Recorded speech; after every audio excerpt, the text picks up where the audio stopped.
Hello friends, welcome to education. मैं सीयू आप सभी का बहुत बहुत स्वागत करता हूं आज की इस वीडियो में। तो फ्रेंड्स, आज की इस वीडियो में हम लोग साइंस के मोस्ट इंपॉर्टेंट 20 क्वेश्चन का प्रैक्टिस करने वाले हैं। अगर आप UP police assistant operator, head operator, workshop या फिर यूपी पुलिस कांस्टेबल की तैयारी कर रहे हैं तो यह वीडियो आपके एग्जाम के लिए बहुत ही ज्यादा इंपॉर्टेंट होने वाला है। तो फ्रेंड्स, आपको बता दें कि अगर आप साइंस का पहला वीडियो नहीं देखे हैं तो आपको वीडियो के डिस्क्रिप्शन में आपको एक लिंक मिलेगा, वहां पर जाकर आप उस वीडियो को देख सकते हैं। तो फ्रेंड्स, यह साइंस का दूसरा वीडियो है जिसमें आपको टोटल 20 क्वेश्चन मिलेंगे और 20 क्वेश्चन में आप कितने क्वेश्चन सही कर पा रहे हैं कमेंट बॉक्स में कमेंट करके जरूर बताना। तो फ्रेंड्स, अगर आप UP police assistant operator, head operator, workshop के लिए प्रैक्टिस सेट करना चाहते हैं तो हमारे चैनल को सब्सक्राइब कर लीजिए, जहां आपको डेली हिंदी और जीके का प्रैक्टिस कराया जाता है। तो फ्रेंड्स, आइए बिना देरी के हम लोग आज के क्वेश्चन से स्टार्ट करेंगे। इस क्वेश्चन का आंसर देने का प्रयास करिएगा कि निम्नलिखित में से किसके अणुओं के बीच आकर्षण बल अधिकतम होता है। तो फ्रेंड्स, जो देखिए यहाँ पर ठोस दिया गया है, आपको पता होगा कि ठोस के अणुओं के बीच आकर्षण बल सबसे ज्यादा होता है। अगला क्वेश्चन है, निम्नलिखित में से कौन सा कथन गलत है। यानी आपको 4 ऑप्शन दिख रहे हैं, इस ऑप्शन को पढ़िएगा और आप बताइएगा कि कौन सा कथन है जो गलत है। तो फ्रेंड्स, आप देखेंगे जो पहला ऑप्शन लिखा गया है, पदार्थ के कण स्थिर अवस्था में होते हैं, यह गलत लिखा गया है। बाकी तीनों सही है, आपका आंसर ए वाला सही होगा। अगला क्वेश्चन है और इसका आंसर देने का प्रयास करिएगा कि गति का तीसरा समीकरण और वेग के बीच संबंध प्रदान करता है, वह होता है। यानी 4 ऑप्शन दिख रहे हैं, इनमें से कौन सा सही होगा। तो फ्रेंड्स, इसका आंसर होगा स्थिति। यानी गति का तीसरा समीकरण और वेग के बीच संबंध स्थिति प्रदान करता है। अगला क्वेश्चन है, निम्न में से कौन अधिक काम कर सकता है। आपको 4 ऑप्शन है, इनमें से बताना है कि कौन सा ऑप्शन है जो अधिक काम कर सकता है बजाय तीनों को। तो फ्रेंड्स, आप देखेंगे जो बंदूक की एक चलती हुई गोली लिखा गया है, यह सबसे अधिक काम करेगा बजाय इन तीनों के।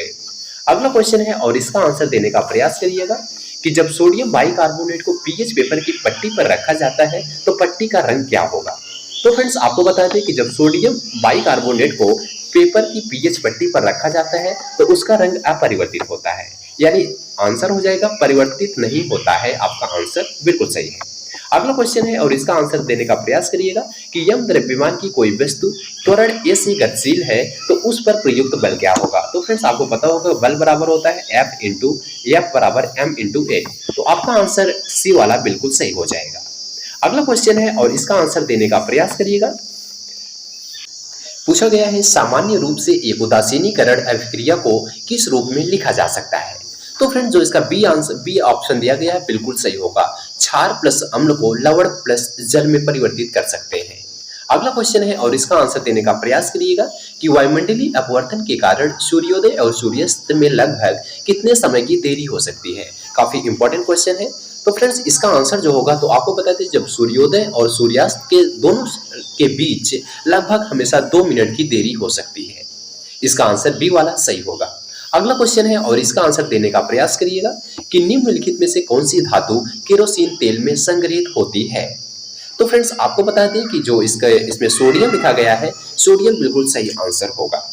तो फ्रेंड्स, लिखा गया है कि कौन सी धातु है जो केरोसिन तेल में संग्रहित होती है, तो आपका आंसर सी वाला सही हो जाएगा, क्योंकि जो सोडियम होता है वह केरोसिन तेल में संग्रहित हो जाता है। अगला क्वेश्चन है, धातु जो 35 अंश सेंटीग्रेड तापमान के ऊपर द्रव अवस्था में रहती है वह कौन सी है। तो फ्रेंड्स, आपको इसमें 4 ऑप्शन दिख रहे हैं। तो आपको बता दें, इसमें जो पारा है और गैलियम है, यह दोनों द्रव हैं जो ऊपर द्रव अवस्था में रहती, 35 अंश सेंटीग्रेड तापमान के ऊपर द्रव अवस्था में रहती है। तो आपका आंसर सी वाला है बिल्कुल सही हो जाएगा, ए एंड बी दोनों। अगला क्वेश्चन है और इसका आंसर देने का प्रयास करिएगा कि यदि वायु प्रतिरोध को नगण्य माने तो मुक्त रूप से गिरते हुए पिंड की स्थितिज ऊर्जा और गतिज ऊर्जा का योग क्या होगा। यानी आपको स्थितिज ऊर्जा और गतिज ऊर्जा का योग पूछा गया है। तो ऑप्शन दिखाते हैं।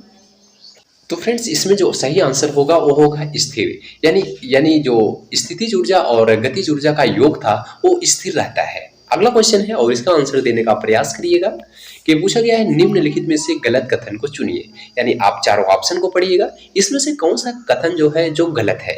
तो फ्रेंड्स, इसमें आप चौथा पढ़ेंगे, यदि लिफ्ट किसी त्वरण से ऊपर की ओर जा रही हो तो किसी पिंड का आभासी भार उसके वास्तविक भार से कम होता है, यह होता है गलत है। यानी यह गलत आंसर दिया गया है। अगला क्वेश्चन है और इसका आंसर देने का प्रयास करिएगा कि तत्वों को उनके परमाणु द्रव्यमान के आधार पर वर्गीकृत करने का श्रेय किसे जाता है। तो फ्रेंड्स आपको बता दें कि इसका आंसर होगा दमित्री मेंडलीव का आंसर बिल्कुल सही होगा। अगला क्वेश्चन है, इसका आंसर देने का प्रयास करिएगा कि निम्नलिखित में से किसने इलेक्ट्रॉन की खोज की थी। तो फ्रेंड्स इलेक्ट्रॉन की खोज किसने की थी, इसका आंसर आपको कमेंट बॉक्स में बताना है।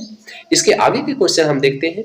इसका आगे का क्वेश्चन है और मैं आशा करता हूं कि इसका आंसर आप लोग कमेंट बॉक्स में देंगे, काफी इजी क्वेश्चन है।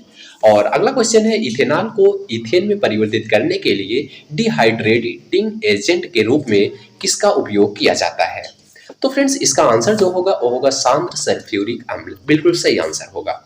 अगला क्वेश्चन है, निम्नलिखित में से कौन सा बायोमास ऊर्जा का एक स्रोत नहीं है। यानी आपको बताना है कि कौन सा बायोसोम ऊर्जा का एक स्रोत नहीं है। तो फ्रेंड्स इसमें आप देखेंगे लकड़ी भी है, इथेनॉल भी है, गाय का गोबर भी है, लेकिन जो परमाणु ऊर्जा दिया गया है यह बायोमास ऊर्जा का एक स्रोत नहीं है। अगला क्वेश्चन है और इसका आंसर देने का प्रयास करिए कि इनमें से कौन रासायनिक ऊर्जा को विद्युत ऊर्जा में बदलता है। यानी आपको 4 ऑप्शन दिख रहे हैं, इनमें से बताना है कि कौन सा है जो रासायनिक ऊर्जा को विद्युत ऊर्जा में बदलता है। तो फ्रेंड्स आप देखेंगे मोटर है, मोटर भी नहीं है, डायनोमो भी नहीं है, लेकिन जो बैटरी है वह रासायनिक ऊर्जा को विद्युत ऊर्जा में बदलता है। अगला क्वेश्चन है और इसका आंसर देने का प्रयास करिएगा कि वायुमंडल में निम्नलिखित में से किस गैस की उपस्थिति के कारण अम्ल वर्षा होती है। तो फ्रेंड्स आप देखेंगे जो आंसर लिखा गया है सल्फर डाइऑक्साइड एवं नाइट्रोजन ऑक्साइड, यह बिल्कुल सही आंसर होगा।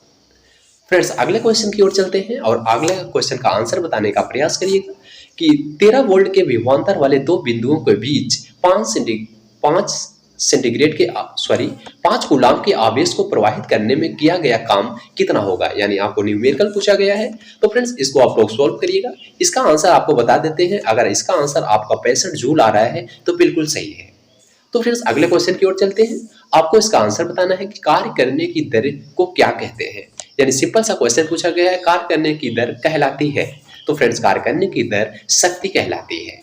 तो फ्रेंड्स आज के वीडियो में बस यहीं तक। आज हम लोगों ने मोस्ट इंपोर्टेंट 20 क्वेश्चन का प्रैक्टिस किया और आपके कितने क्वेश्चन सही हो रहे थे कमेंट बॉक्स में बताइएगा और आज का लेवल कैसा था वो भी कमेंट करिएगा। तो मिलते हैं अगली वीडियो में, तब तक के लिए जय हिंद जय भारत।